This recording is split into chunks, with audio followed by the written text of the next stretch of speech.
Welcome back. It is now July 17th and it is a beautiful sunny morning out here, although it's already pretty warm and forecasted to hit 31 or 32 this afternoon, which has been pretty normal for the last few days. So as you can see behind me here, the barley and a lot of the cereal crops are starting to turn brown, so the prairies are kind of losing that bit of green color that they did have as things mature.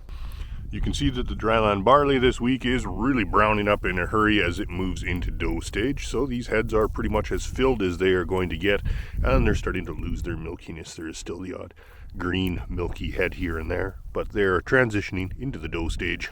Well, a lot of the canola fields are in that stage where they're looking a little bit patchy, and basically what we're seeing is the first plants to flower are now just in pod development. They have pretty much finished flowering, and the areas that were slower to get to that flowering stage, like over there, you can see are still in full bloom. So we still have a ways to go on some of these. Even as stressed as they are, we won't see color change probably for a few weeks at least. Here on the edge of this barley field, you can kind of see the damage that some of the grasshoppers do as the crop is drying down. You can see we have some cut stems here. Not a lot, it's just kind of a few little patches along the edge of the field. Most of this field is going well into the dough stage. The grasshoppers aren't finding much green to eat anymore. Well, we are now 32 degrees out here today with a 40-kilometer-an-hour wind, and you can just watch the moisture evaporating out of the plants. You can see this green barley here, and this little patch here is just going off color and going limp. This is just in milk stage, but most of the rest of the field is hitting dough stage. All this moisture that's evaporating out of the crop right now does seem to be driving some thunderstorms off to the east. So we'll see, maybe some people over there are getting a little bit of rain, who knows. Still lots of grasshoppers along the edge of some of these fields, but as this barley dries down, there's just nothing really left for them to chew on. They'll have to start eating the kochia. This very stressed field of dryland canola has pretty much totally stopped flowering. It did have a pretty good initial success at setting some pretty nice looking pods in here, but in the last week or so, this hot weather has really just turned this field around. So pretty much all of these more recent blooms are all failing on it. So we're basically just waiting for it to dry down now. It also has quite a lot of grasshoppers in it, so that's not fun. Well, a lot of these fields of yellow peas in the Nobleford Barrens area are maturing really rapidly. Not all of them, but some of them, mostly the ones that were planted really early, have now totally run out of moisture.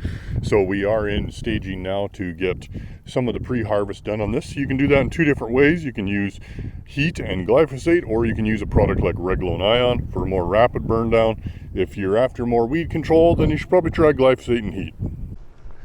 Well, along the headlands of this wheat field, the coragen is still having an effect. You can see how many dead grasshoppers are down here. It is just absolutely stacked with dead hoppers in here. And yet there's still more coming in.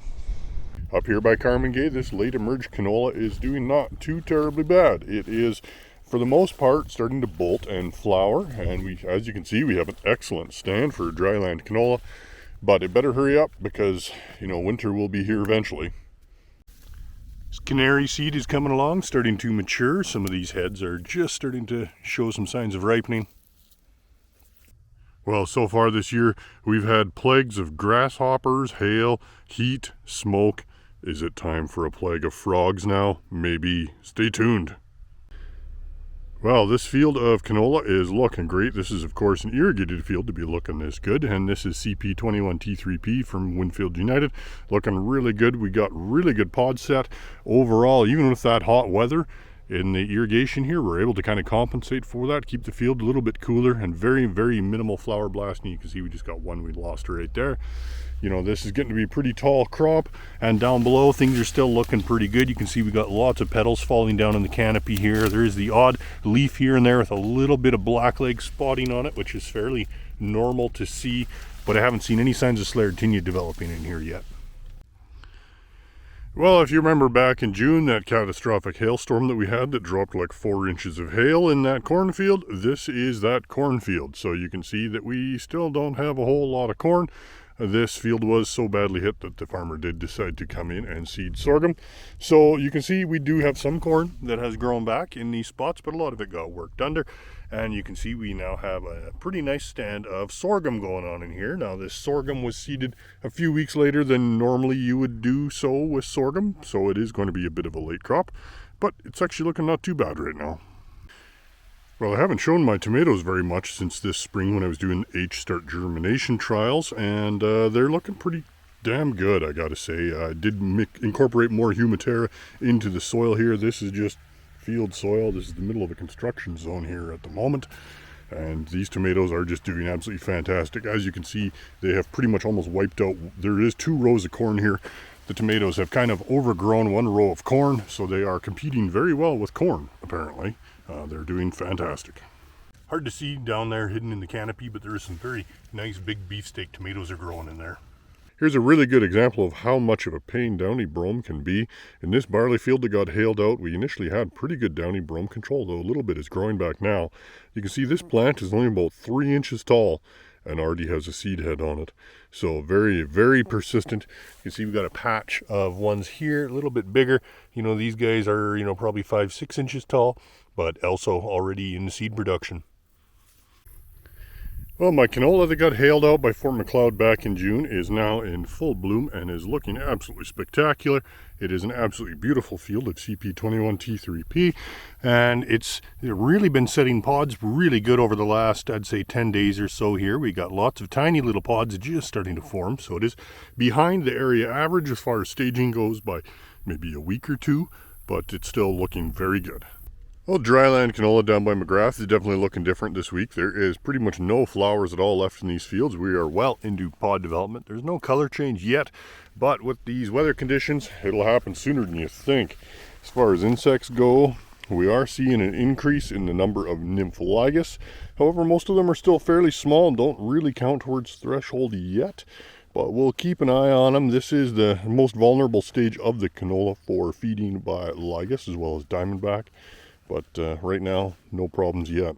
Well, I'm back in that pea field down by McGrath that got hailed so bad last week. So there has been a bit of change going on in here. Some of the smaller pods that were severely bruised, as the plants have tried to fill them out, they are beginning to split and fail. And even some of these guys are just outright aborted and dropping off of the plants.